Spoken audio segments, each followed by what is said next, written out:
Hello everybody, अपन बात करते हैं विद्युत वाहक बल और गिब्स मुक्त ऊर्जा में संबंध सेलों के लिए।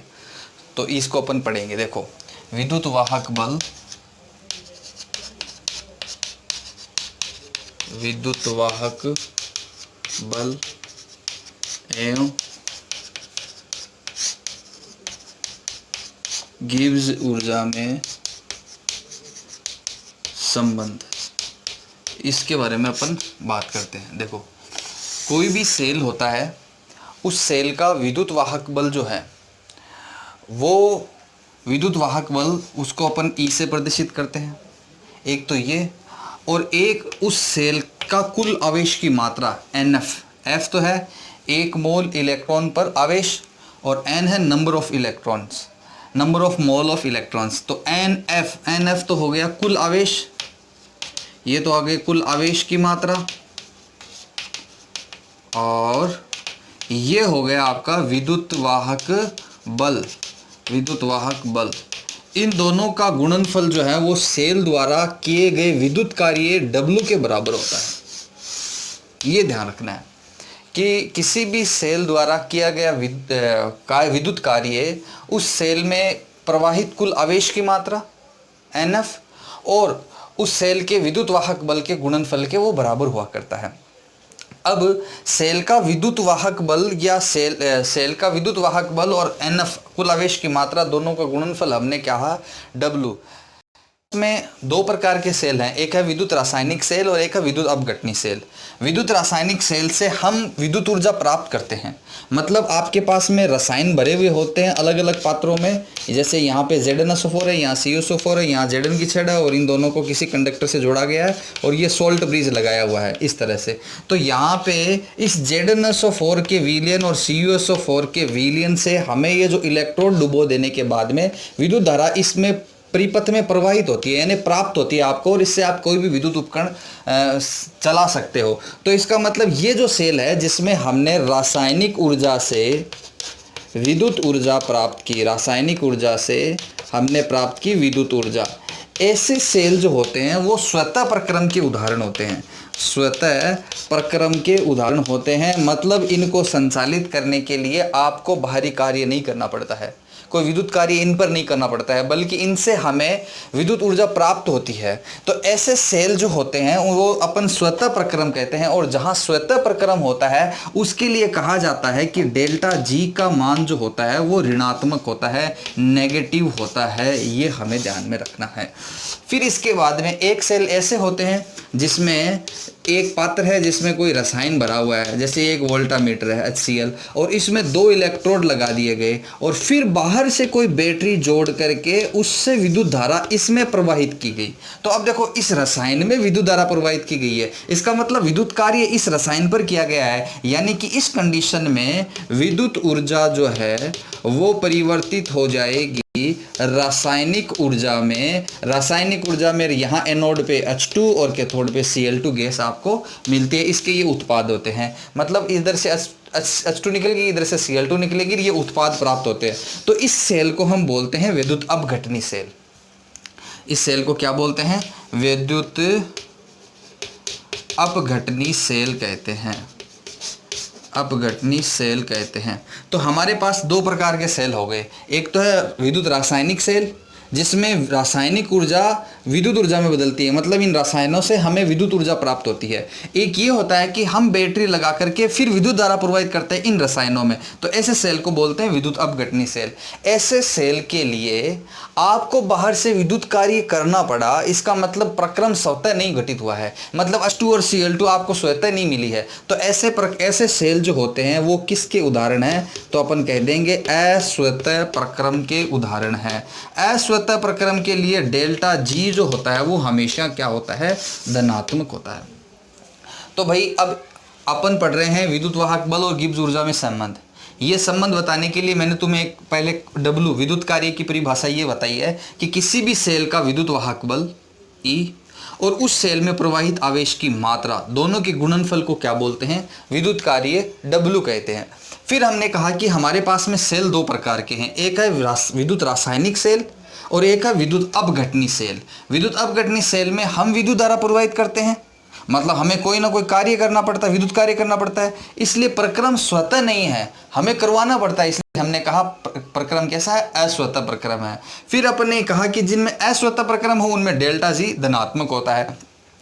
अब इस सेल के बारे में बात करते हैं। ये एक विद्युत रासायनिक सेल है जिसमें रसायनों से हमें विद्युत ऊर्जा प्राप्त होती है, तो ऐसे सेल को हम बोलते हैं विद्युत रासायनिक सेल। इससे हमें ऊर्जा प्राप्त होती रहती है, विद्युत ऊर्जा प्राप्त होती रहती है, इसलिए इसे प्रक्रम को हम क्या बोलते हैं, स्वतः प्रक्रम कहते हैं। और स्वतः प्रक्रम के लिए डेल्टा जी का मान क्या होता है, ऋणात्मक होता है। अब एक बात बताऊं, हम संबंध पढ़ रहे हैं इस विद्युत रासायनिक सेल के लिए, तो आप मुझे बात बताओ, जितना ज़्यादा विद्युत कार्य होगा वो प्रक्रम उतना ही ज़्यादा स्वतः हो रहा है, और जितना ज़्यादा स्वतः हो रहा है उसके डेल्टा जी का मान उतना ही ऋणात्मक हो रहा है। तो मैं यहाँ पे कह सकता हूँ कि सेल द्वारा किया गया कार्य, सेल द्वारा किया गया विद्युत कार्य W जो है वो किसके बराबर है, विद्युत कार्य W जो किसके बराबर है, डेल्टा जी के ऋणात्मक मान के बराबर है। डेल्टा जी के ऋणात्मक मान के बराबर होगा, यानी कि जितना ज़्यादा विद्युत कार्य होगा W उतना ही ज़्यादा डेल्टा जी ऋणात्मक होगा। दैट मीन्स W बराबर है माइनस डेल्टा जी के। अब आपने ये कह दिया कि W माइनस डेल्टा जी के बराबर है। अच्छा, अब W बताओ किसके बराबर है, NFE के बराबर है। तो मैं यहाँ पे डेल्टा जी को भी यहाँ इसके बराबर कह सकता हूँ। मतलब इस इक्वेशन और इस इक्वेशन से आप ऐसे समझ सकते हैं कि अगर W डेल्टा जी के बराबर माइनस डेल्टा जी के बराबर है तो NFE भी किसके बराबर होगा, माइनस डेल्टा जी के बराबर होगा। तो आप कह सकते हो माइनस डेल्टा जी बराबर हो गया NFE, या आप ऐसे लिख दो डेल्टा जी बराबर हो गया माइनस NFE। ये हो गया आपके पास में। तो डेल्टा जी तो यहाँ पे गिब्स ऊर्जा है और ये आपका विद्युत वाहक बल है, और इन दोनों में ये संबंध आपको प्राप्त हो जाता है जो हमें पढ़ना था। एक बार फिर से पूरा एकदम देखना, समराइज करता हूँ कि हमने कहा कि आपके पास विद्युत वाहक बल है सेल का, और उस सेल में ये आवेश की कुल मात्रा है, दोनों का गुणनफल उस विद्युत कार्य के बराबर होता है। अब आपके पास में ये जो सेल है वो कैसा सेल है, विद्युत रासायनिक सेल है। विद्युत रासायनिक सेल किसे कहते हैं, जिसमें रासायनिक ऊर्जा किस में बदल जाए, विद्युत ऊर्जा में बदल जाए। ऐसे प्रक्रम में विद्युत ऊर्जा आपको प्राप्त होती रहती है। तो यानी प्रक्रम कैसा हुआ, स्वतः प्रक्रम हुआ। स्वतः प्रक्रमों के लिए डेल्टा जी सदैव क्या रहते हैं, ऋणात्मक रहते हैं। मतलब कि सेल द्वारा जितना ज्यादा कार्य किया जाएगा उसका डेल्टा जी उतना ही ज्यादा ऋणात्मक होगा। यानी हम ये कह सकते हैं कि W जो है वो माइनस डेल्टा जी के बराबर है। तो यहाँ पे इस इक्वेशन में W इसके बराबर है और यहाँ W माइनस डेल्टा जी के बराबर है। इन दोनों इक्वेशन को कंपेयर करके हम ये कह सकते हैं माइनस डेल्टा जी किसके बराबर हो जाएगा, माइनस NFE के बराबर आ जाएगा। यानी कि अगर मान लीजिए कि यहाँ ऐसे आ जाए कि सेल आपका विद्युत अपघटनी है, मतलब विद्युत ऊर्जा रासायनिक ऊर्जा में बदल रही है, यानी आपको विद्युत धारा प्रवाहित करनी पड़ रही है। और जब आप विद्युत धारा प्रवाहित करोगे तो प्रक्रम कैसा हो जाएगा, अस्वतः प्रक्रम होगा। और अस्वतः प्रक्रमों के लिए डेल्टा जी क्या होता है, धनात्मक होता है। और वहां पे डेल्टा जी का मान जो होगा सिर्फ NFE के बराबर होगा, इसके ऋणात्मक मान के बराबर नहीं होगा। तो ये हमें संबंध पढ़ने हैं और इन संबंधों के बारे में अपन बात कर रहे हैं। गैल्वेनिक सेल में उत्क्रमणीय अभिक्रिया होती है। जैसे मान लीजिए गैल्वेनिक सेल में ये कोई दो रिएक्टेंट है A और B, जिसमें A के A मोल है, B के B मोल है, जो कि उत्क्रमणीय ढंग से C के C मोल देते हैं और D के स्मॉल d मोल देते हैं। क्लियर। अब इस उत्क्रमणीय अभिक्रिया के लिए अगर आप ये कहें कि ये गैल्वेनिक सेल में होने वाली एक उत्क्रमणीय अभिक्रिया है, जो कि एक स्वतः प्रक्रम का उदाहरण है उत्क्रमणीय अभिक्रिया में, इसके लिए हम दो चीजें लिख सकते हैं। एक तो लिख सकते हैं साम्य स्थिरांक K। साम्य स्थिरांक K को लिखेंगे तो हमें पता है कि साम्य स्थिरांक लिखा जाता है उत्पाद की सांद्रता बटा क्रिया कारकों की सांद्रता। उत्पाद क्या क्या है आपके पास में, एक उत्पाद C है और ये ब्रैकेट लगा दिया तो C की सांद्रता हो गई, ऊपर C के मोल लिख दिए। फिर D की सांद्रता, कितनी है तो अपन कहेंगे डी मोल की है, डी मोल है डी के। और क्रिया कारक तो उत्पाद तो ये हो गए, बटा क्रिया कारक ये है, क्रिया कारक ए की सांद्रता ए होगी और बी की सांद्रता होगी स्मॉल बी। ये लिख दिया साम्य स्थिरांक। लेकिन साम्य स्थिरांक तो तब होता है जब अग्र अभिक्रिया का वेग और प्रतिव अभिक्रिया का वेग दोनों बराबर हो, तब इन दोनों का अनुपात यानी उत्पाद की सांद्रता और क्रिया कारकों की सांद्रता का जो अनुपात लिखा जाता है उसे हम साम्य स्थिरांक कहते हैं। लेकिन हमें साम्य स्थिरांक तो ये हो गया, लेकिन मान लीजिए जब सेल में अभिक्रियाएं चल रही है उस दौरान किसी भी दौरान जो है आप अगर स्थिरांक इन दोनों का अनुपात लिखते हो, मतलब उत्पाद का अनुपात, उत्पाद की सांद्रता का अनुपात और क्रिया कारकों की सांद्रता का अनुपात लिखते हो, तो फिर हम उसे साम्य स्थिरांक ना करके कह के भागफल स्थिरांक यानी रिएक्शन कोशेंट कहते हैं। और रिएक्शन कोशेंट को भी हम ऐसे लिखते हैं, सी की सांद्रता सी और डी की सांद्रता डी अपॉन ए की सांद्रता स्मॉल ए और बी की सांद्रता स्मॉल बी। अभी जो उत्पाद और क्रिया कारकों की सांद्रता का अनुपात है ये साम्य पर नहीं है, ये किसी समय है। गैल्वेनिक सेल में जब अभिक्रिया चल रही उस समय किसी और अदर समय, मतलब कि जब साम्य स्थापित नहीं हो रखा हो उस टाइम अगर इनका अनुपात लिखते हैं तो उसको बोलते हैं भागफल स्थिरांक। और अगर साम्य स्थापित हो रखा है, मतलब ये वेग और ये वेग दोनों बराबर है, उस दौरान क्या है कि जो इनका अनुपात लिखा जाता है उसको अपन बोलते हैं साम्य स्थिरांक बोलते हैं। ये अपन को ध्यान में रखना है। अब 11th के एक साम्य स्थिरांक वाले चैप्टर में एक गिब्स ऊर्जा समीकरण पढ़ते हैं हम, और वो गिब्स ऊर्जा समीकरण ये होती है डेल्टा जी बराबर delta G naught plus R T L N Q. अगर साम्य स्थापित हो रखा है तो क्यू की जगह क्या आ जाता है, के लिखा जाता है। ये गिब्स ऊर्जा समीकरण है। इस समीकरण को अगर अपन काम में ले आएंगे तो आगे देखना कैसे लेते हैं। अभी थोड़ी देर पहले अपन एक संबंध पढ़ा था कि गिब्स ऊर्जा बराबर होती है NFE के, मतलब विद्युत सेल के विद्युत वाहक बल और आवेश की मात्रा के गुणनफल के बराबर विद्युत कार्य होता है, और विद्युत कार्य डेल्टा जी के बराबर होता है। ये संबंध अभी अपन ने निकाला था। तो आप बताओ इन दोनों इक्वेशन से क्या आप एक नई इक्वेशन ऐसे बना सकते हो? क्या NFE तो है ये अपने पास में यहाँ पे, और ये डेल्टा जी की जगह पूरी इक्वेशन लिख देते हैं, delta G naught plus R T L N Q लिख देते हैं। अब एक बात बताओ, डेल्टा जी बराबर एन एफ ई होता है तो नोड लगेगा ना, तो इसकी जगह भी हम ऐसे लिख देंगे माइनस एन एफ ई।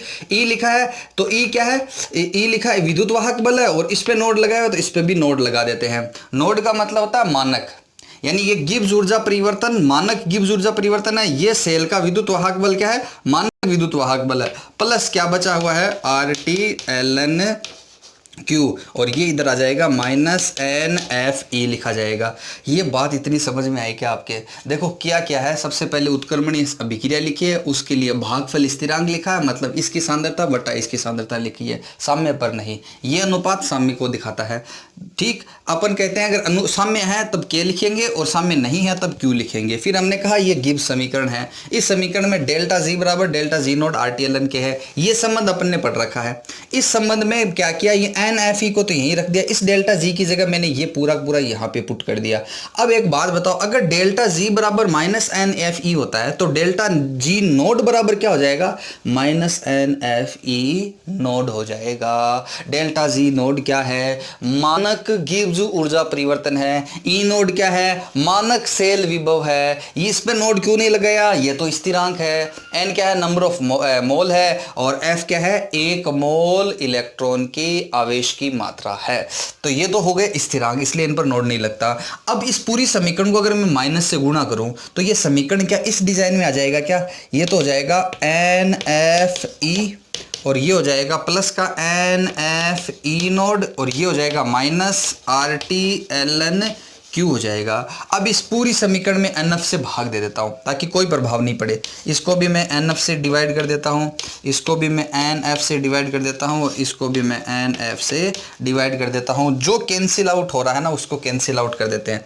ये एन एफ से एन एफ कैंसिल आउट हो गया, ये एन एफ से एन एफ कैंसिल आउट हो गया, और यहाँ कोई कैंसिल आउट हुआ नहीं है। बचा क्या, सिर्फ बचा ये है ई बराबर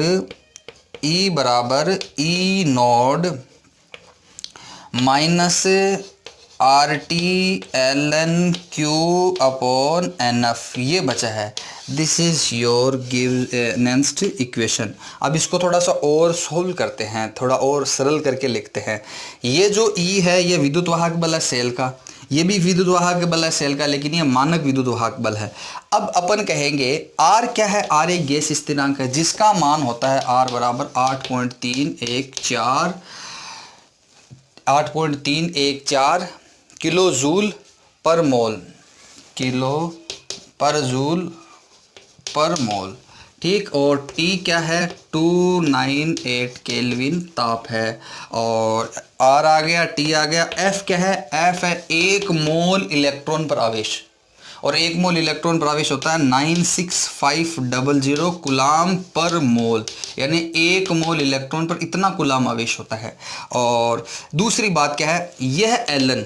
तो मैं आपको एक बात बताऊं, एलन को जब हम लॉग की फॉर्म में लिखते हैं, मतलब ln x को अगर आप लॉग की log x लिखना चाहोगे तो उसको 2.303 से मल्टीप्लाई करना पड़ेगा। मतलब ये हुआ कि यानी कि ये जो इक्वेशन है ना, E बराबर E नोड माइनस, अब इसमें ln की जगह अगर log वर्ड लिखना चाहोगे ना तो आपको किससे मल्टीप्लाई करना पड़ेगा, 2.303 से, क्योंकि ln x किसके बराबर होता है, 2.303 log x के बराबर होता है। मतलब ln है ना, इसको log लिखना चाहोगे तो log log लिखोगे तो आपको ये लगाना पड़ेगा 2.303 मल्टीप्लाई करना पड़ेगा। तो भाई इसको मैं चलो log लिखना चाह रहा हूँ एक बार के लिए, तो यहाँ मैं आगे क्या कर देता हूँ, 2.303 log कर देता हूँ, ये log q हो गया और ये आ गया आपका NF।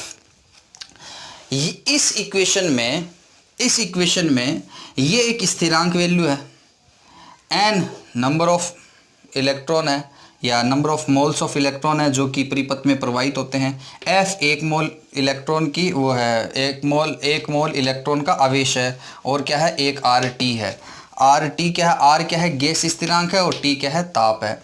तो अब यहाँ पे आप क्या करना चाह रहे हो, इन सब के मान रखना चाह रहे हो। तो देखो R का मान फिक्स है, ये रहा R का मान, और T का मान 298 केल्विन है, और F का मान भी फिक्स है, ये रहा, और 2.303 है ये। तो इतने की जगह अगर ये वैल्यू रखोगे तो आपके पास में एक नई वैल्यू आएगी, E बराबर E नोड माइनस 0.0591 आएगा, और बचेगा क्या, log Q, और बचा क्या, कौन, सिर्फ n, ये बचेगा आपके पास में।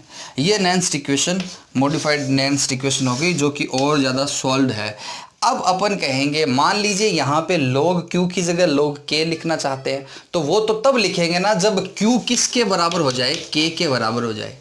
यानी भागफल स्थिरांक जो है वो साम्य स्थिरांक के बराबर हो, तो आप log Q की जगह क्या रख सकते हो, log K रख सकते हो। तो इस इक्वेशन को ऐसे लिखोगे, E बराबर E node minus 0.0591 log K upon n, ऐसे लिख सकते हो।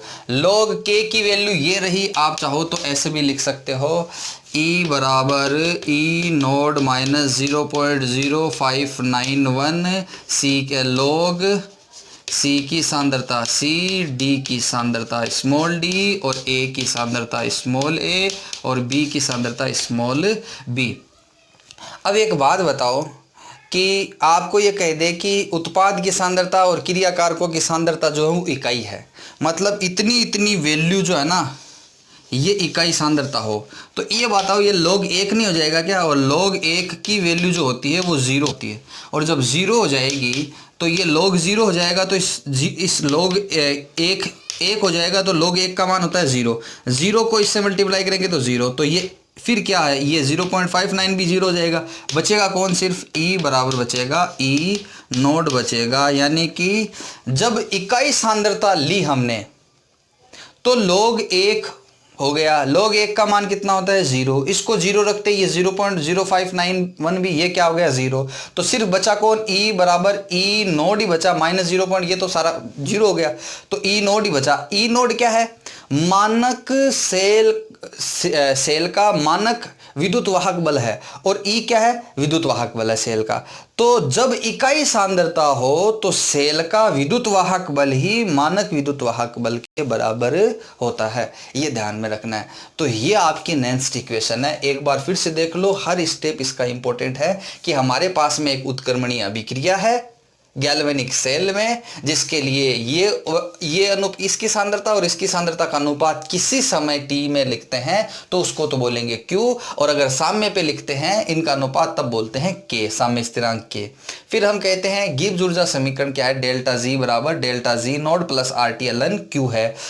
एक अपन ने संबंध अभी पढ़ा, डेल्टा जी बराबर माइनस एन एफ ई होता है। Delta G N F E को तो यही रख लिया, डेल्टा जी की जगह पूरी समीकरण पुट कर दी। फिर ये डेल्टा जी नोड की जगह मैंने रख दिया एन एफ ई नोड रख दिया, आर टी एल एन के कर दिया। फिर पूरी समीकरण को माइनस से मल्टीप्लाई कर दिया, तो ये नेगेटिव वाली पॉजिटिव हो गई, नेगेटिव वाली पॉजिटिव हो गई, पॉजिटिव वाली नेगेटिव हो गई। फिर पूरी समीकरण को एन एफ से डिवाइड कर दिया, आपके पास में ये इक्वेशन आपको मिल गई।